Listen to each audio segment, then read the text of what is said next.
What's up, 360? It is Thursday, and welcome to another day of quarantine.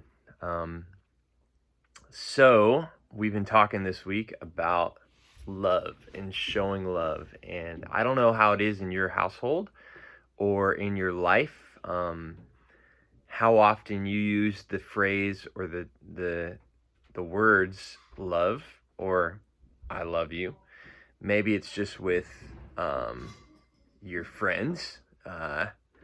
If you're one of the bros, one of the guys, you might not use it as much with your friends as maybe girls do. Maybe you do.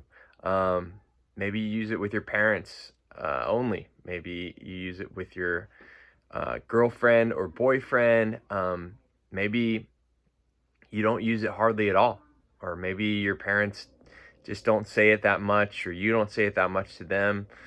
Um, the truth is, I think that sometimes that phrase and those words "I love you" can be a little bit empty, right? They can also be loaded, or we can also say them without even thinking about what that means.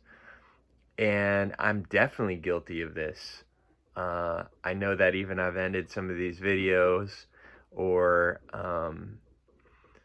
been at youth group and tried to communicate that to you all as a group, like, hey, I love you guys. And I know that sometimes I don't even pause to think about, well, what does that mean? And how do I personally express my love toward my students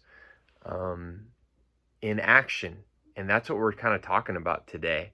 And as I was meditating on these thoughts, it definitely caused me to pause and challenge myself to think more intentionally about love and how that is not just put into words but into action with the people in my life and with my family as well. 1 John 3:18, the second part says this: let us not love with words or speech, but with actions and in truth. With actions and in truth. Okay, so again, those words can come sometimes more easily than others, but they're heavy words. They carry a lot of weight, and I think that if we're going to use those words, it's got to be backed up by action. And I think that sometimes the action needs to come first. I think the words are important, but when we think of the life of Jesus, he didn't just say, hey, I love you. He was constantly showing and demonstrating it by his actions, by how he treated people, and ultimately, of course, by how he died and made the ultimate sacrifice for us.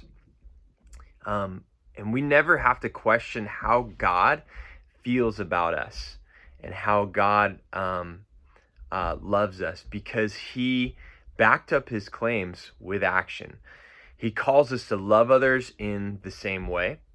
And so the next time you tell someone that you love them, think about what that means. Think about the actions that demonstrate your love for them. Go beyond just the words and find a way to show that. And I think that you'll find you will live a more authentic life. You'll live a life that's closer to the life of Christ, a life of love.